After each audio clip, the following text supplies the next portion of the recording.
208 dos pertama vaksin COVID-19 diberikan kepada kanak-kanak berumur 5 hingga 11 tahun pada 28 Mei yang membawa jumlah keseluruhan pemberian vaksin dos pertama kepada 80.4%.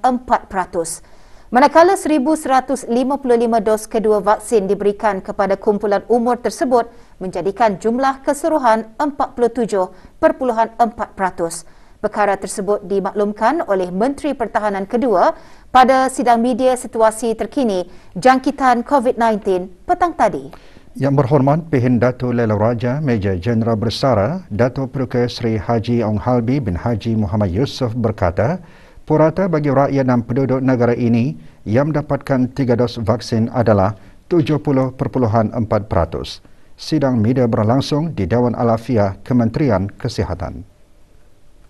Sebanyak 217 kes baru telah dilaporkan, iaitu 216 kes hasil ujian ART dan 1 kes adalah hasil dari 322 ujian makmal RT-PCR. Oleh itu, jumlah keseluruhan kes yang dilaporkan di negara Brunei Darussalam setakat ini ialah 148,089 kes. Statistik harian COVID-19 yang lain pula adalah seperti berikut. Tidak ada kes yang dikategorikan dalam kategori 5, yakni mereka yang memerlukan rawatan di unit rawatan intensif ICU, manakala terdapat 1 kes sedang berada di kategori 4, yakni mereka yang memerlukan bantuan oksigen dan di bawah pemantauan rapi. Sebanyak 220 kes telah disahkan sembuh yang membawa jumlah kes yang sembuh kepada 146,406 kes. Jumlah kes aktif pula ialah sebanyak 1,460 kes, iaitu 4 kes sedang dirawat di hospital, manakala 1,456 kes sedang menjalani pengasingan diri di rumah.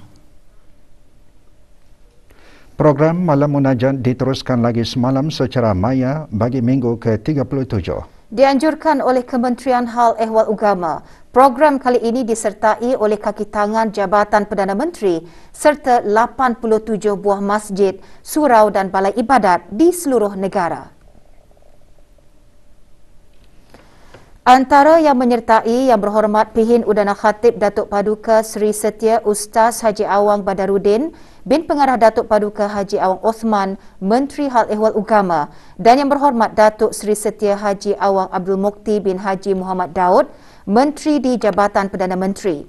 Program antaranya diisikan dengan tazkirah bertajuk Stay Online yang disampaikan oleh Dr. Muhammad Helmi Baihaqi bin Haji Awang Yusof, pensyarah Universiti Islam Sultan Sharif Ali, juga menyertai Pangeran Datuk Seri Paduka Haji Bahrom bin Pangeran Haji Bahar, Timbalan Menteri Hal Ehwal Agama, dan Datuk Seri Paduka Awang Haji Mat Satejo bin Sokiau, Timbalan Menteri Jabatan Tenaga di Jabatan Perdana Menteri.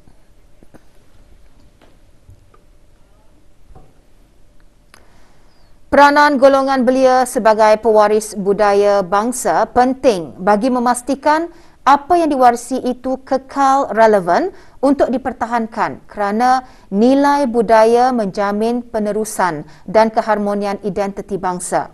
Menteri Kebudayaan Belia dan Sukan menggariskan perkara tersebut pada majlis sambutan Hari Raya Aidilfitri dan adau gayuh anjuran bersama Pakatan Sang Jati Dusun Negara Brunei Darussalam dan mukim-mukim dan kampung-kampung daerah Belait. Yang Berhormat Meja Jeneral Bersara Dato' Peruka Seri Awang Haji Aminuddin Ehsan bin Pihin Orang Kaya Saiful Mulung Dato' Seri Paduka Haji Abidin menambah, gabungan sambutan 2 majlis menjadi simbol kepada pertemuan yang penuh bermakna, memperlihatkan keharmonian dan kesatuan hidup bermasyarakat di negara ini tanpa mengira latar belakang. Sebagai salah satu daripada puak Melayu di negara Brunei Darussalam, adau gayuh memberikan peluang unik bagi semua untuk mengenal budaya puak dusun dan juga puak Belait yang dijemput pada hari ini secara ketara maupun tidak ketara.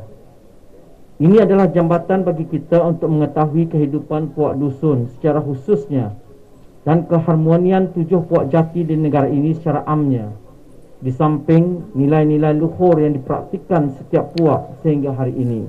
Majlis antaranya diisikan dengan persembahan gendang, pameran pakaian tradisi sang jati dusun, kraf tangan tempatan, makanan tradisi dusun dan barang-barang antik. Majlis berlangsung pagi tadi di Taman Peranginan Sungai Liang.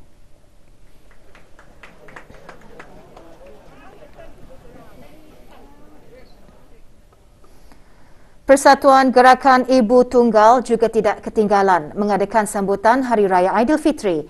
Majlis berlangsung tengah hari tadi di salah sebuah hotel di Kampung Batu Besurat. Hadir yang berhormat Major General Bersara Datuk Paduka Seri Awang Haji Aminuddin Ehsan, bin Pihin Orang Kaya Saiful Muluk Datuk Seri Paduka Haji Abidin, Menteri Kebudayaan, Belia dan Sukan. Majlis dihasrat dapat mengeratkan hubungan silaturahim antara ahli-ahli persatuan di samping memeriahkan lagi suasana Hari Raya Aidilfitri.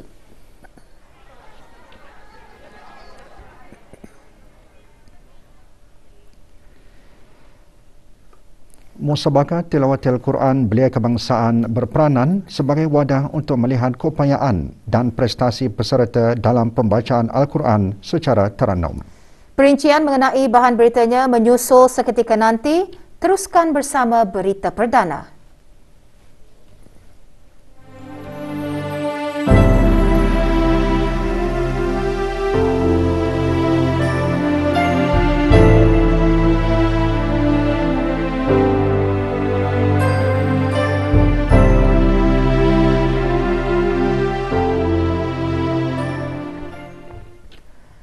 Dua 20 peserta termasuk 7 qariah memperdengarkan bacaan mereka semasa Musabaqah Tilawatil Quran Belia Kebangsaan 1443 Hijrah bersamaan dengan 2022 Masihi, peringkat separuh akhir yang berlangsung hari ini di Pusat Belia Bandar Seri Begawan.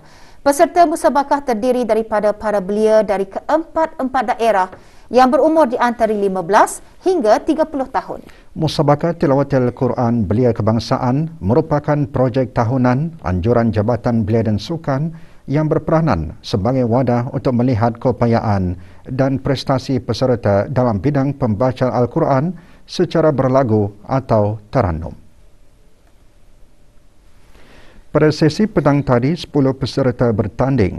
Majlis diteruskan dengan penyampaian sijil yang disempurnakan oleh Pengeran Muhammad Amir Rizal bin Pengeran Haji Mahmud, Setiausaha Tetap Pentadbiran Kewangan dan Esten di Kementerian Kebudayaan Belia dan Sukan.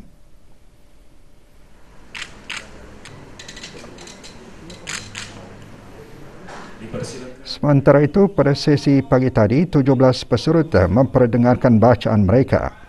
Hadir Dr. Siti Nurhalbi binti Haji Wasal Fela, pemangku Setiausaha Tetap Pengurusan Strategi dan Dasar di Kementerian Kebudayaan Belia dan Sukan.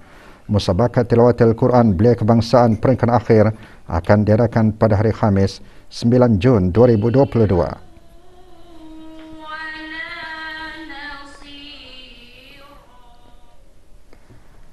Presiden sesi ke-76 Perhimpunan Agung Pertubuhan Bangsa-Bangsa Bersatu menzahirkan kekaguman dengan pencapaian negara Brunei Darussalam menangani pelbagai cabaran daripada pandemik COVID-19. Tuan Yang Terutama Abdullah Shahid yang juga Menteri Hal Ehwal Luar Negeri Republik Maldives mengongsikan demikian semasa sesi temu bual yang diadakan pagi tadi di Empire Brunei.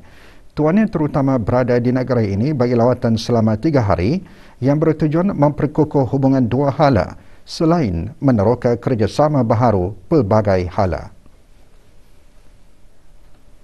I had the opportunity of paying my respects on His Majesty the Sultan, conveying to His Majesty the commendation of the international community on the outstanding leadership that His Majesty has shown in leading ASEAN during this difficult period of time. Brunei's total commitment for multilateralism is also commendable.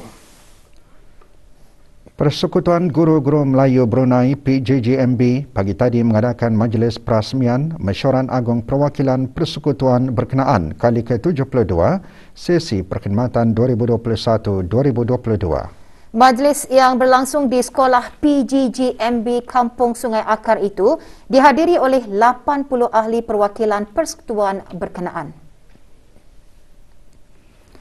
Perasmiannya disempurnakan oleh Haji Yusof bin Haji Muhammad yang dipertua PGGMB. Terdahulu diadakan majlis penyampaian sijil bagi para pelajar cemerlang penilaian sekolah rendah bagi tahun 2021. Mesyuarat bertujuan memberikan maklumat terkini kepada semua ahli PGGMB mengenai perkembangan projek-projek, perancangan-perancangan dan hal ehwal kewangan persekutuan.